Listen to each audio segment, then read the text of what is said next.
So in this video, we have the Catalyst Machineworks Raging Droner. What we're going to be doing is replacing a damaged FreeSky RXSR receiver with a brand new TBS Crossfire Nano Pro. This particular drone right here has dropped out of the sky on me mid-flight at a really short range. I've had great success in the past with TBS Crossfire Nano receivers. I think this will be a big upgrade for this drone right here in particular. Longer range and better link quality. Can't go wrong with that. So let's get after it. My RX or receiver, this is a FreeSky RXSR. It was damaged pretty bad in a crash. Lost the connector. Soldered it up. It's quad flies, but I don't like the fact that it drops out of the sky on me. It's losing link quality. I don't know what happened with it. Something may be damaged in it, but I know I'm gonna have a good link quality with this one. So let's get started.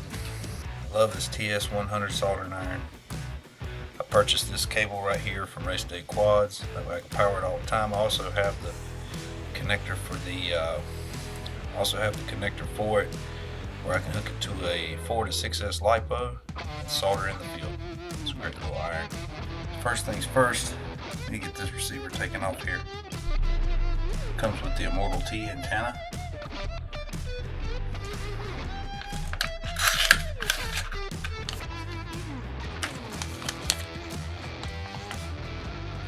The Nano RX cable set. So we need power,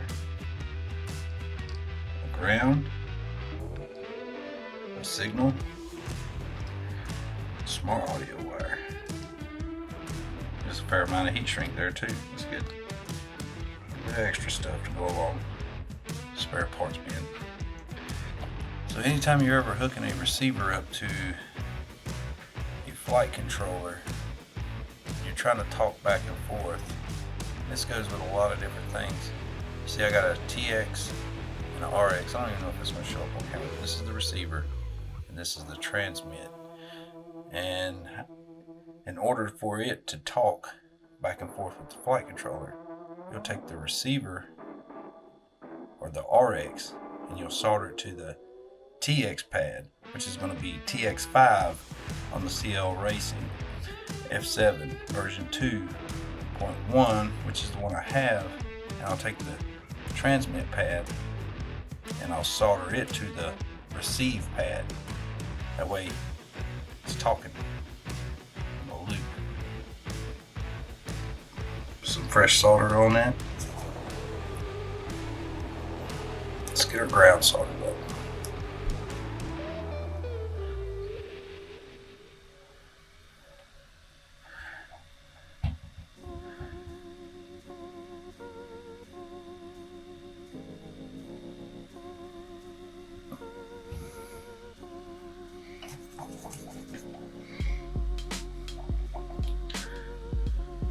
And we'll get their power.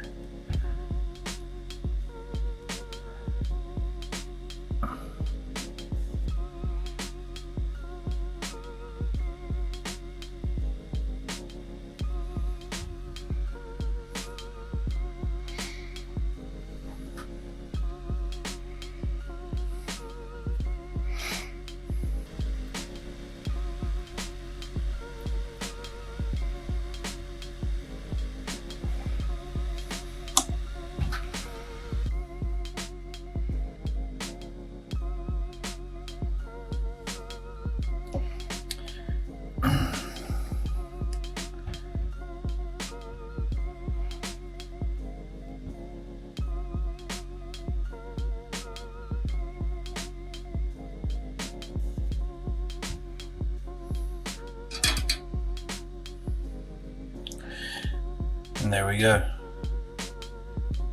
We have her soldered up and ready to go. So now I need to get some solder on the RX5 pad.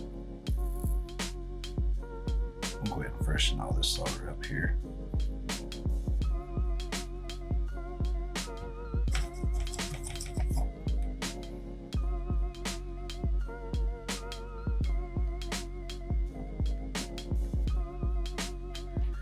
So now I have fresh solder. We're going to want to mount this receiver up inside this canopy right here. It's a nice little place for it. Tucks right up in there real nice like. I think that's where I want to put it. I'll go ahead and snap all this together and get it heat shrink. So give me about 2 inches worth of heat shrink, and I just cut it in half. And that should be plenty. Give these wires a nice little twist and neaten them up. Now I just use my trusty old cigarette lighter and heat shrink this down. Born in fire, baby. This is a really tight build. Everything is really close together. There's no room for hardly anything. Now I need to get this receiver soldered on to my flight controller. I'm just going to leave this length of wire for right now. I may shorten it later, but then just so I can go ahead and get this thing all buttoned up and powered on so I can get it bound to my radio. This is a brand new receiver. It hasn't been bound to my radio yet. So I'll go ahead and strip these off and pre-tin them. And now to get these soldered up.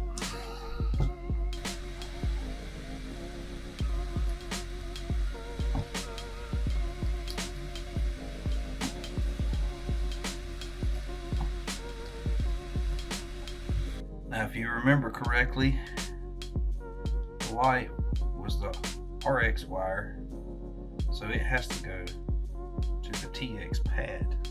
So white will go to transmit 5.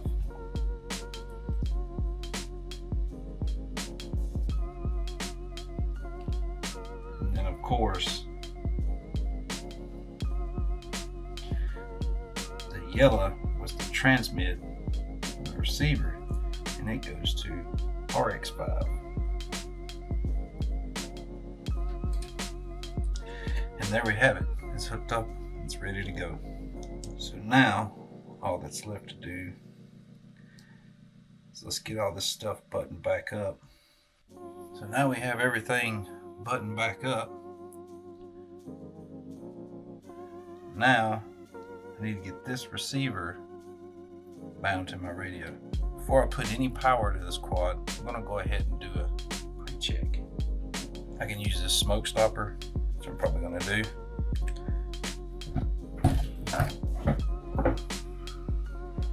But I'm also going to use my digital multimeter, and I'm going to set it to the beep setting. You can see, just power to ground, it beeps. So now I'm looking for a power and ground pad. Simplest place to go is right here. This is going to tell me if something's touching like it shouldn't be.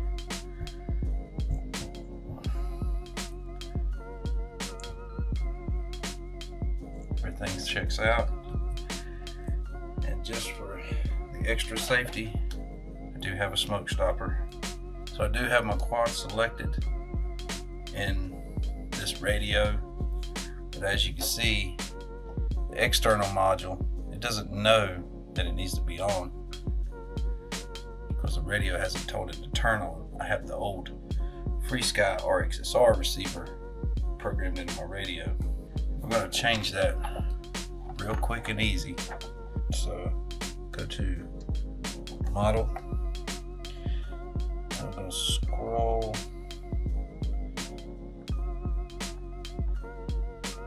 up to right here, the mode. I'm going to change this. See, we got the internal RF. I'm going to turn that off. I'm trying to do this upside down.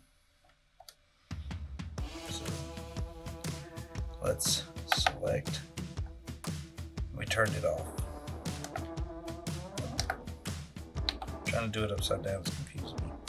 Alright, so now we have turned the internal mode off. Now we want the external RF. So I'm going to select that. I'm going to turn it on. This is the one we want, Crossfire.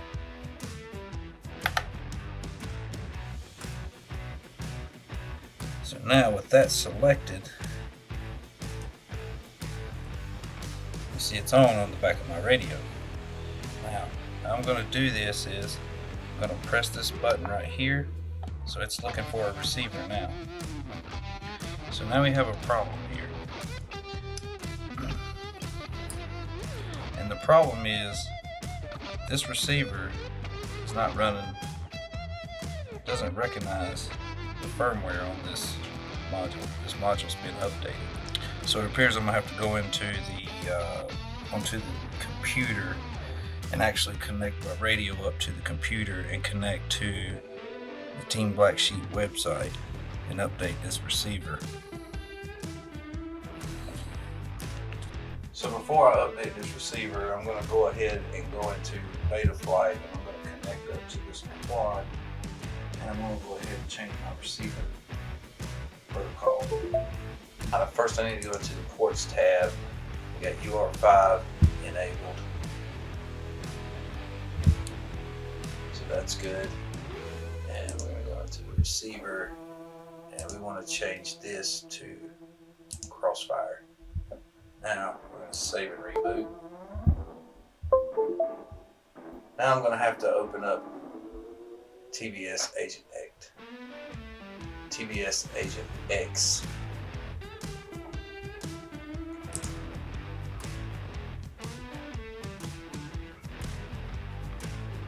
So we can see past receivers that I've updated.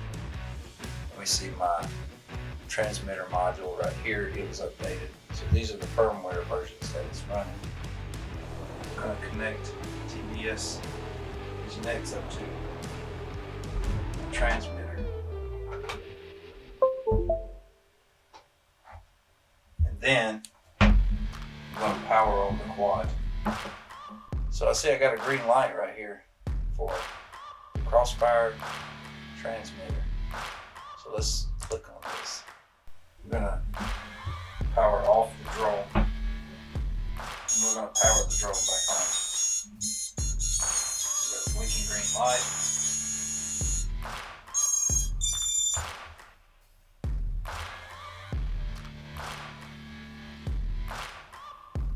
So it's looking, the green light, it's looking for the transmitter right now. So what I want to do is TBS Agent X. I'm going to click Bind. Immediately you can see that it's asking me to update the Nano RX. I confirm, and the process starts to update the receiver. The light on the back side of the transmit module is blue.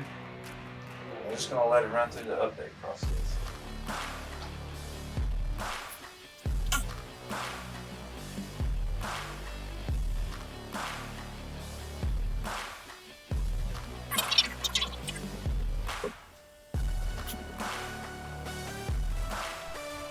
Receiver is loading. Don't interrupt. You see it's blinking really fast. It's loading the firmware onto the receiver. It's doing it wirelessly. Now we have a green blinking LED on the back side. And there we go. It's bound and we're connected. So we can go back and we can look at the devices, and now I see that I have 2 Crossfire Nano RXs, and here's the new Nano Receiver Pro, and it's running the firmware version 6.17, just like everything else.